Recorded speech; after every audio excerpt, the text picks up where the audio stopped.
That's from CNN. The Africa Report headline: France favors Egypt to lead Africa's economic recovery.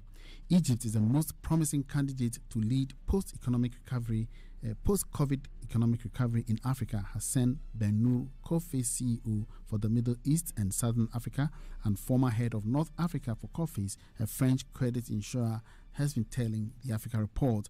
Ben-Nour said the country benefits from political stability and proximity to Europe and has carried out the right energy reforms. Blackouts during the summer of 2014 lasted for up to 6 hours per day. A rapid series of reforms on energy subsidies, and Egypt quickly developed the Zohr gas field in the Mediterranean, which was discovered in 2015. The country now has an oversupply of electricity and aims to source 20% of its power from renewables by 2022 and 55% by 2050. Let's come home now. And Ghana Web is saying Bank of Ghana issues directive on unacclaimed and dormant bank accounts. The Bank of Ghana has issued a directive for unacclaimed and dormant accounts of banks and special deposit-taking institutions. The central bank explained the move will ensure all balances of inactive accounts are moved into one single account, the dormant account register. The Bank of Ghana added the objective of this directive is to establish processes and procedures for reclaim of funds by dormant account holders or their legal representatives, among others. Let's turn attention to Joy Business News now. And Ghanaian banks well positioned to absorb risks from borrowers, others. That's according to Fitch. International ratings agency Fitch says Ghanaian banks are well positioned to absorb the increased asset quality risks from borrowers pressured by the economic effects of the coronavirus pandemic. According to the UK-based firm, the COVID-19 pandemic-induced defaults will add to legacy assets quality issues, but strong operating profitability and improved capitalization meant banks are on a sound footing to absorb the risks. The Bank of Ghana recently disclosed that 9% of banking sector loans had been restructured. Now, City Business plans are still underway to implement ECHO currency in West Africa. Alan Chamantin, Minister Designate for Trade and Industry, Alan Chamantin, says the common currency by West African states, ECHO, still remains on the drawing board because of the inability of some of the member states to meet the common convergence criteria. He said before the Appointments Committee in Parliament last Friday that we all agree that a common currency in ECOWAS will enhance trade between our countries. Unfortunately, we've not been able to move forward to achieve our objective because it is very difficult to be able to get all countries to achieve the convergence criteria at the same time. AsaseRadio.com, trade associations kick against revised shipping fees. The trade associations are calling on the Ghana Shippers Authority to urge the shipping lines to reverse their charges. Trade associations operating at the Tema port have called on the government to immediately halt the implementation of new freight charges since they have no legal basis to do so. The associations have consequently urged their members and the general public to disregard the 100% increase in additional port fees announced by the shipping lines and reliably informed that the Ghana Shippers Authority has issued a directive withdrawing these newly advertised additional port charges. Gold Street Business now. Bank of Ghana unveils regulatory framework for crowdfunding. Co-regulator SEC prepares to do same shortly. One of the newest forms of financing small enterprises and projects, one which is generating huge successes all around the countries that have embraced it, is now about to become formalized in Ghana. The Bank of Ghana last week unveiled the basic frameworks for the two models for crowdfunding that fall under its regulatory ambit. These are the donation and the reward models. The two other models, the equity and debt models respectively, will fall primarily under the regulatory purview of the Securities and Exchange Commission. Joy News, UK and Ghana signed trade pact or partnership agreement. Of course, the UK and Ghana have signed a trade partnership agreement securing tariff trade between the two countries and providing a platform for greater economic and cultural cooperation. The deal supports a trading relationship with £1.2 billion sterling, reinstates the terms of the economic partnership agreement between the two sides when the UK was part of the European Union. It means Ghanaian products including bananas, tinned tuna and cocoa will benefit from tariff-free access to the UK. UK exports are also in line to benefit from tariff liberalization from 2023, including machinery, electronics, and chemical products. Finally, NorthernReports.com, Ghana producing oil from 4 blocks instead of 18. Ghana's energy ministry between the period of 2006 and 2019 signed 18 different petroleum agreements with independent companies to explore and produce oil in the country. Despite having signed these agreements for oil production activities in the country, only 4 out of the 18 are currently responsible for the country's 194,000 barrels per day oil production. The 4 oil blocks currently producing oil, according to the 2019 Ghana Petroleum Industry Report by the Ghana Chamber of Bulk Oil Distributors, are the Deep Water Tunnel Cape 3 Points, Cape 3 Points Block 4, South Deep Water Tunnel, and West Cape 3 Points Block 2. All right, so these are the headlines that we're having today on various platforms. And of course, we do well to do some of them within this period.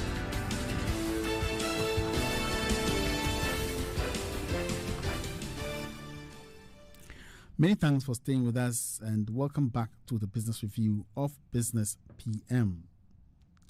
Now, I would want us to start with this particular story because Toma kept on giggling and fidgeting whilst I was reading the story, and I don't really understand why you were doing so. Toma, you can tell me, why the fidgeting and why the fun? You mean the echo? Yes. Because it's assurance from the trade. It's laughable. Emmanuel, it's laughable. We talk about the echo now for how many decades now? Yeah, we haven't even gone anywhere close to meeting the primary criteria. That's what we even talk about. There's a whole set of secondary convergence criteria has to be met, which are even harder to meet than the primary criteria. We haven't even gone. We haven't even got to the halfway point. After what, 20 years? And we are still talking about getting to the finishing line. But some time ago, we had some assurances from the central bank of the various states that they really need to maybe look again at the convergence criteria, because it's pointing out to become a mirage. It looks like people. It is a mirage. It's simply a mirage. Look, we don't have the economic strength. We don't have the economic discipline to meet the convergence criteria. It's as simple as that. And COVID has made it entirely more difficult. With the economic challenges, it has thrown us right back to the starting point where we started from. If COVID had not come, I would say that maybe some 10, 20 years we might meet the convergence criteria. Now I'm looking at the end of the century. Maybe my grandchildren will be alive. Well, there's this concern that the Francophones have also stolen the name The Echo, and that is one of the reasons why, or the reasons that is actually causing divergence. It has nothing to do with the name. It has to do with the fact that we can't meet the criteria. They will enable us to have. You don't think the Francophone-Anglophone divide itself is also a cause, one of the major causes, maybe? See, it will become a problem. But we haven't even got anywhere near there yet.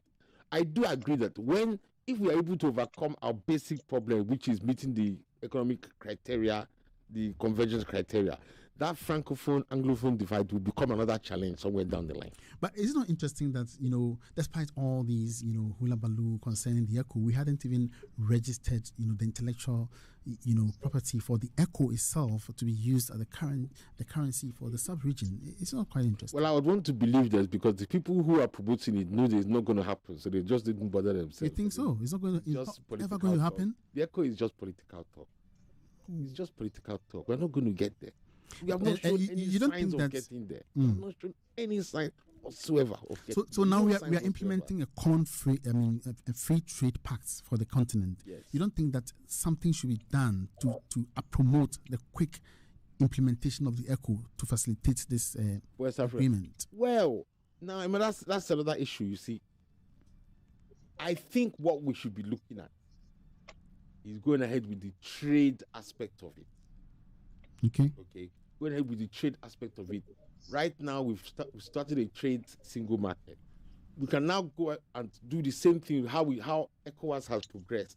The next step will be an African customs union, where we have the same tariff structures for all goods coming from outside Africa coming into Africa, with the same tariff levels across all the member states in Africa. That should be the next step. going to a single currency is difficult. Look, right now, what we just need to do is continue using dollar, right? But what we do is that because of this issue of scarcity of that currency, that the dollar currency, all we have to do is make sure we are netting off our balances. In other words, if Ghana exports $100 million worth of goods to Nigeria, and Nigeria exports $100 million worth of goods to Ghana, all you really need in dollar terms is the net. Okay. Which means that Nigeria needs 20 million to settle off Ghana. Okay. All right. You know, and I think that's what we need to be looking at now, because you see, the primary criteria we always talk about is something that we've not been able to meet. Now, if you go to the secondary criteria, it's even more complicated. It's even, and believe me, you need all of those things before you can have a stable currency. Look what happened to the EU during the financial. Look at what happened to the euro during the financial crisis of the a decade ago, and how Greece and Italy and some other countries ran into severe trouble. Some of the Icelandic countries ran into severe trouble because they were just on the borderline when it came to meeting the convergence criteria. So when there was a meltdown, an economic meltdown, those guys were in trouble. So you can't cut corners when it comes to the convergence criteria, and we're nowhere near getting there.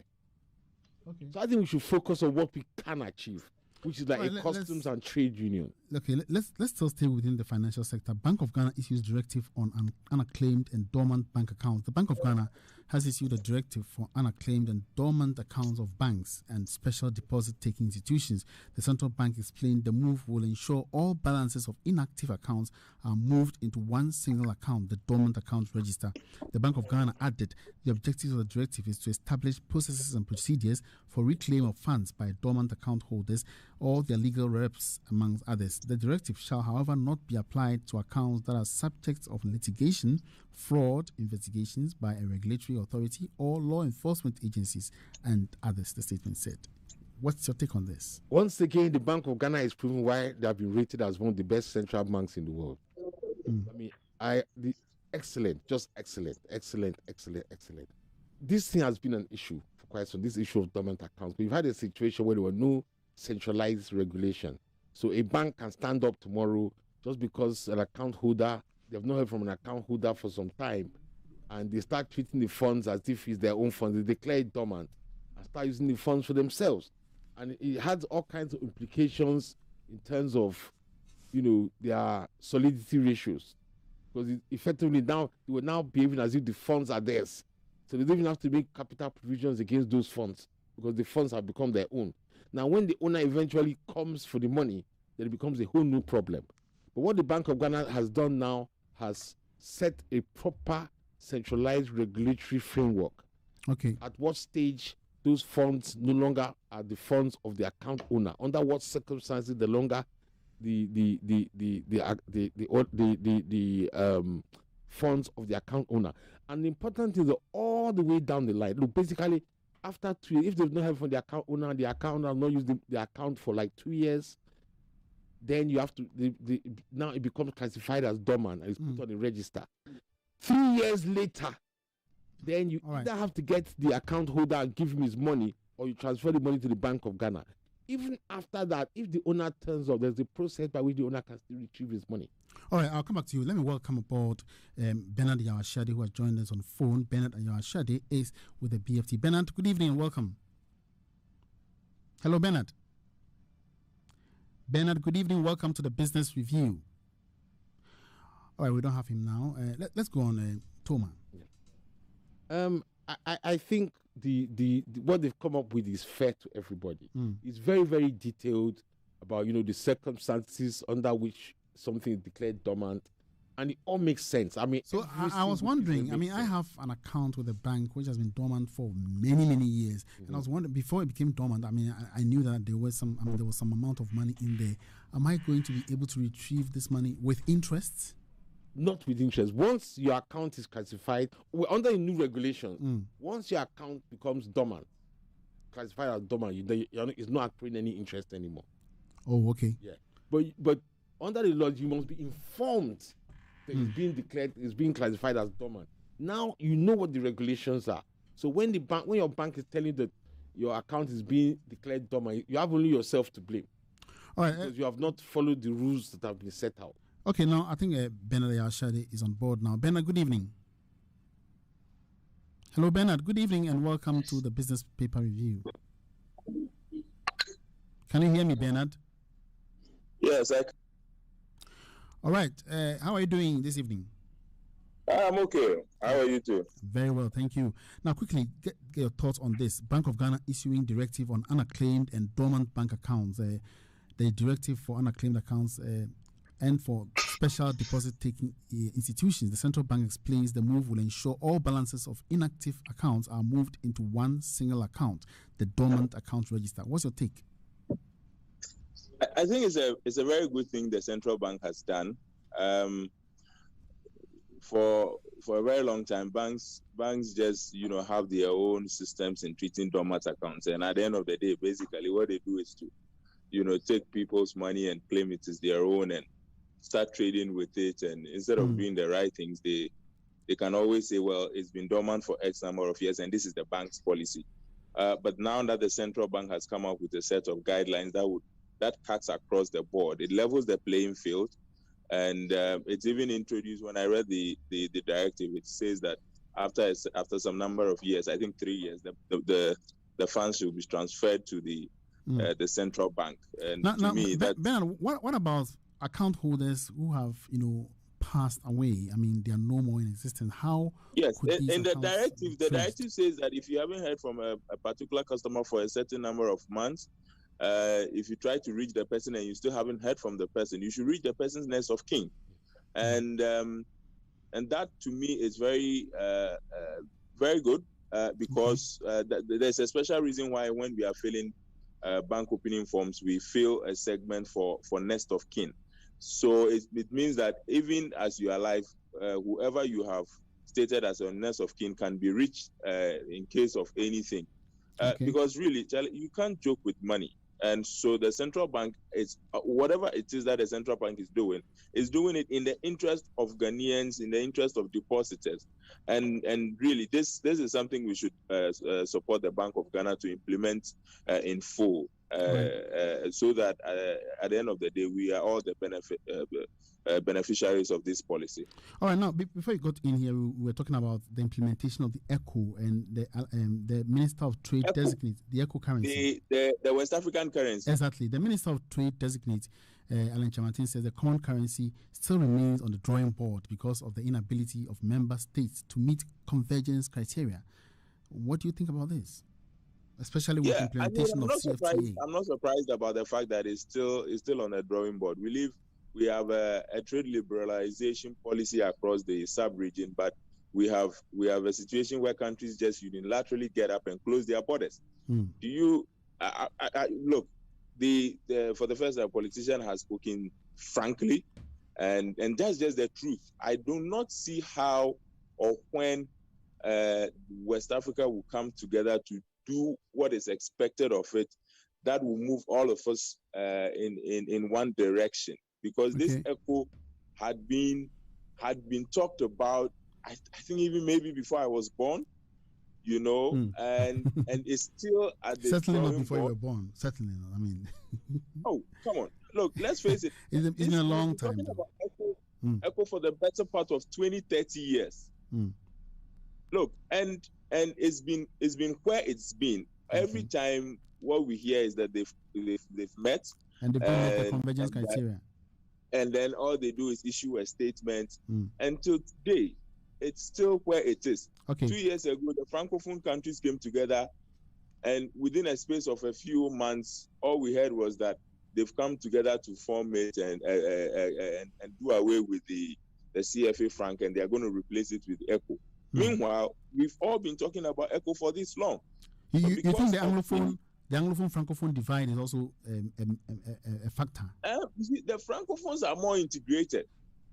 It's easier to move from Togo to even Senegal and feel at home than it is to move from Togo to Nigeria or Togo to Liberia. And do not forget that right down from colonial times, the French pursued a policy of assimilation and a policy of association, which meant that they saw them as one. And so that policy kind of fed into its colonies. But for us, our rule was more indirect, and so we have always felt more independent than the Francophone-speaking countries. And so what we just have to do is come together as one race, one people, and get this done and done with. And of course, if we've been able to do it for CFTA, definitely we should be able to make this happen. Let's quickly move on. I think, and if you're talking about the AFCFTA, let me also chip in this, that integration would be very difficult in West Africa as compared to other sub-regional blocks. Okay.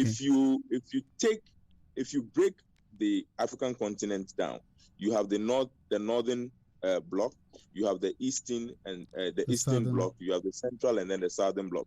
There is far more trade within the eastern block. There's the northern block and the southern block compared to the western and central blocks. Right. Let's move on to this story. UK and Ghana sign trade partnership agreement. The UK and Ghana have signed a trade partnership agreement securing tariff-free trade between the two countries and providing a platform for greater economic and cultural cooperation. The deal supports a trading relationship worth £1.2 billion and reinstates the terms of the economic partnership agreement between the two sides when the UK was part of the EU. Toma. Well, this one is very simple, man. We had a situation where the UK was part of the EU, right? Now, there was an economic partnership agreement between ECOWAS and the EU, which Ghana is part of ECOWAS, right? Which allowed for preferential terms of trade between both regions. So we had preferential terms of trade to the EU, which included UK. And UK, being part of the EU, had preferential trade access to Ghana. Now, when the UK now left the EU, then that preferential terms of trade no longer applied with the case to the UK. So what happened was that both countries now were in a position where they had to start slapping tariffs on each other. For example, one of the Ghanaian fruit exporters to the UK in particular was seriously affected. Somebody now sends his cargo of bananas to the UK and suddenly finds he has to pay about 25-30% of the value as import tariffs, which did not apply prior to January 1st when Brexit took effect. So it now became a very serious problem. Right? Okay. So what happened was that quickly Ghana and Britain now agreed some interim agreement. That was a couple of weeks ago before they now come to this agreement, which will take effect from day after tomorrow, Friday. Yes. So looking at the amount, the worth of this pact, I mean, do you think it's actually worth it, especially taking into consideration the sort of goods that the two countries would be exchanging? Oh, definitely. I mean, look, UK is traditionally our biggest trading partner. I mean, they were our colonial masters. Okay. We have very, very huge relationship. And like the fruit exporters from Ghana will tell you that, look, forget about pricing.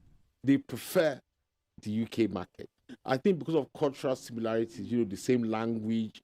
Basically, I mean, law in Ghana, business law in Ghana is derived from English common law. Exactly. So similar legal systems, similar language, and so many things. So there are things that are as important as pricing. Right. Let me get the thoughts of Bernard finally before you go. Bernard, what do you think about this pact?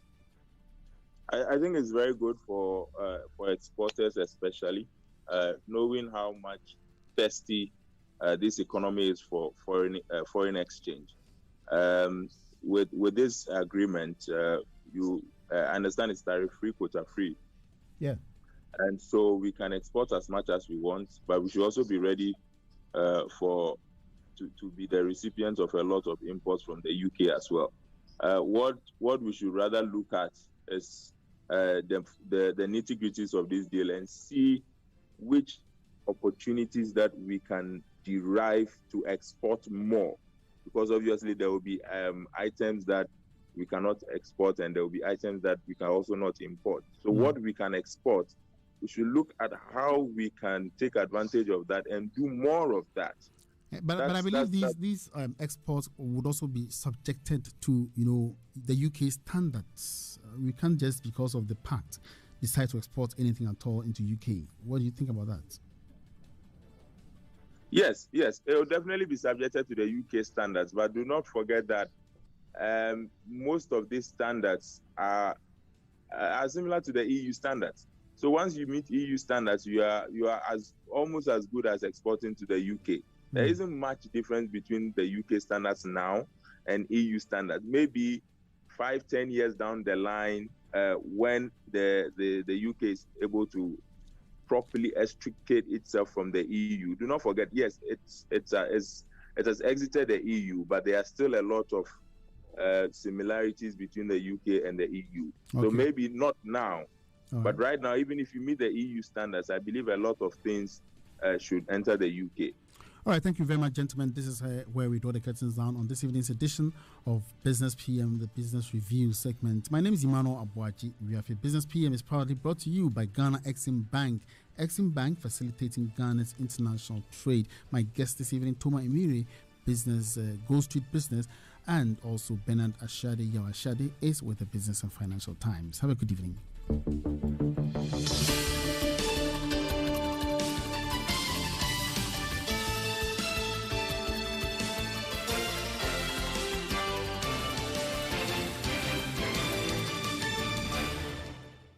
The Asaase Breakfast Show. Just ask you to calm down. You've got the opportunity now to state your case. So I appreciate that you're upset, but we do need for you to just state the case in a manner and a